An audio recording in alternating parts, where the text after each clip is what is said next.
जय हिंद दोस्तों, स्वागत है आप सभी का एफटीटी एरिया में।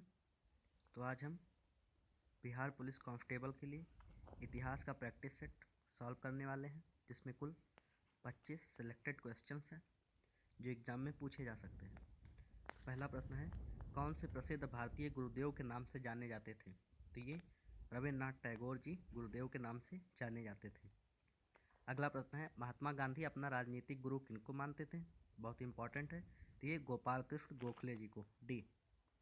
अगला प्रश्न है, साइमन कमीशन पहली बार भारत कब आया था? तो ये बी 1928 में आया था।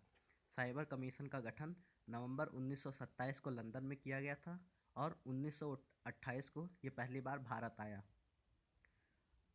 साइमन कमीशन का गठन किस लिए किया गया था? तो ये 1919 ईस्वी के सुधारों की जांच के लिए हुआ था। अगला प्रश्न है, कांग्रेस पार्टी ने किस वर्ष पूर्ण स्वराज का प्रस्ताव पारित किया? तो ये बी 1929 में। 1929 में पूर्ण स्वराज का प्रस्ताव पारित हुआ। कांग्रेस के दिसंबर 1929 में लाहौर स्थित रावी नदी के तट पर पंडित जवाहरलाल नेहरू के अध्यक्षता में कांग्रेस में पूर्ण स्वराज का प्रस्ताव पारित किया गया था। ये अगर ये पूछा जाए कि किसने पारित करवाया था, तो ये पंडित जवाहरलाल नेहरू की अध्यक्षता में। अगला प्रश्न है, वर्ष 1919 भारतीय इतिहास से संबंधित है? तो ये जालियांवाला बाग त्रासदी से। 13 अप्रैल 1919 में ये जालियांवाला बाग हत्याकांड हुआ था, जिसमें जनरल डायर ने गोली चलाने का आदेश दे दिया था। बाद में उन जनरल डायर को शहीद ऊधम सिंह ने इंग्लैंड में जाके गोली मार दी थी। अगला प्रश्न है, वंदे मातरम गीत के रचनाकार हैं? तो वंदे मातरम गीत के रचनाकार कौन है? जी हाँ, ये बंकिम चंद्र चटर्जी। अगला प्रश्न है, पाकिस्तान का अलग राज्य आंदोलन का नेतृत्व किसने किया? पाकिस्तान की अलग राज्य आंदोलन का नेतृत्व किसने किया था? तो ये डी लियाकत अली खान ने। अगला प्रश्न है, भारतीय राष्ट्रीय कांग्रेस की स्थापना कब हुई थी? तो भारतीय राष्ट्रीय कांग्रेस की स्थापना 1885 ईस्वी में एक सेवानिवृत्त सिविल अधिकारी सर A.O. ह्यूम के द्वारा की गई थी। नाम भी आप लोग याद रखेंगे, किसके द्वारा? A.O. ह्यूम के द्वारा। अगला प्रश्न है, कौन से प्रसिद्ध नेता सीमांत गांधी के नाम से जाने जाते हैं? तो ये खान अब्दुल गफ्फार खां, ए। अगला प्रश्न है, द्वितीय विश्व युद्ध के समय ब्रिटेन का प्रधानमंत्री कौन था? तो ये क्लीमेंट एटली थे, जो ब्रिटेन के लेबर पार्टी के प्रधानमंत्री थे। अगला प्रश्न है, टीपू सुल्तान ने अपनी राजधानी बनाई? तो टीपू सुल्तान ने अपनी राजधानी श्रीरंगपट्टनम में बनाई थी, ए। अगला प्रश्न है, कला की गांधार शैली निम्न समय में फली फूली? कला की गांधार शैली, तो ये कुषाणों के समय में सबसे ज़्यादा विकसित हुई थी। अगला प्रश्न है, चिपको आंदोलन है? तो ये चिपको आंदोलन सभी को पता होगा, वृक्षों को बचाने के लिए एक आंदोलन है। इसके प्रणेता सुंदरलाल बहुगुणा हैं, अर्थात सुंदरलाल बहुगुणा ने सबसे पहले चिपको आंदोलन चालू किया था। अगला प्रश्न है, महारानी विक्टोरिया को भारत की सम्राज्ञी नियुक्त किया गया? तो ये किस वर्ष? तो ये 1858 ईस्वी में नियुक्त किया गया था।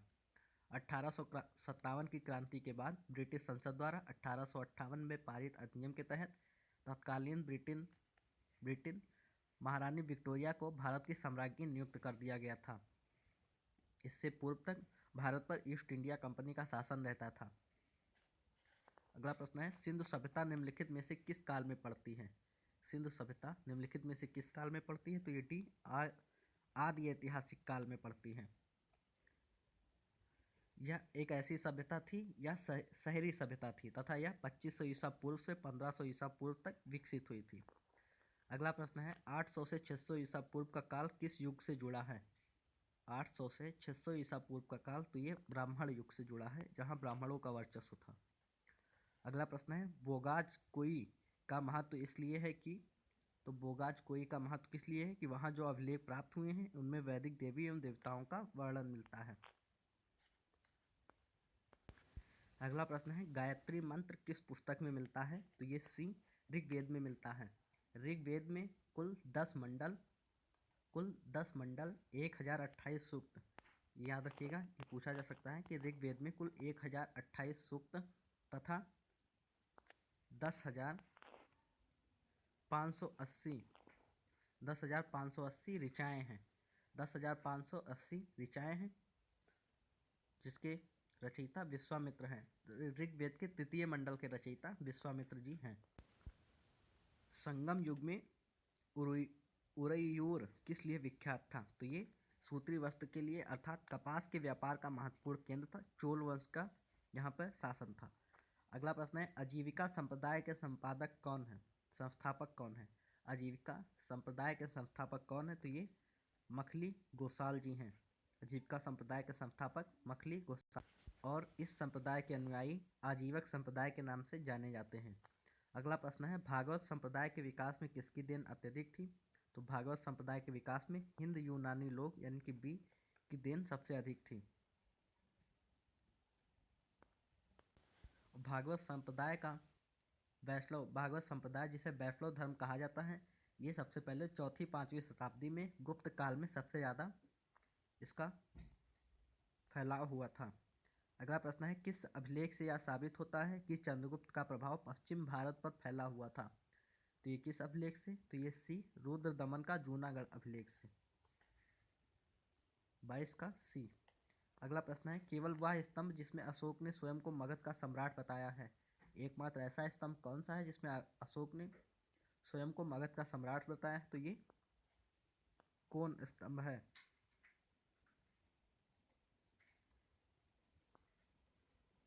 केवल वह स्तंभ जिसमें अशोक ने स्वयं को मगध का सम्राट बताया है, ये भाब्रू स्तंभ है।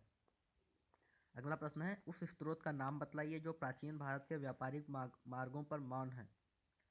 प्राचीन भारत के व्यापारिक मार्गों पर कौन मौन है? तो ये मिलिंद पन्हो। आखिरी प्रश्न है, किस शासक वंश ने मंदिरों एवं ब्राह्मणों को सबसे अधिक ग्राम अनुदान में दिया था? किस शासक वर्ग ने दिया था? तो ये ए गुप्त वंश। जैसा कि मैंने बताया, वैष्णव धर्म गुप्त वंश में सबसे ज़्यादा फला फूला था, इसलिए गुप्त वंश में ब्राह्मणों को सबसे अधिक ग्राम अनुदान में दिया गया था। तो आज के 25 प्रश्न यहीं पे समाप्त होते हैं।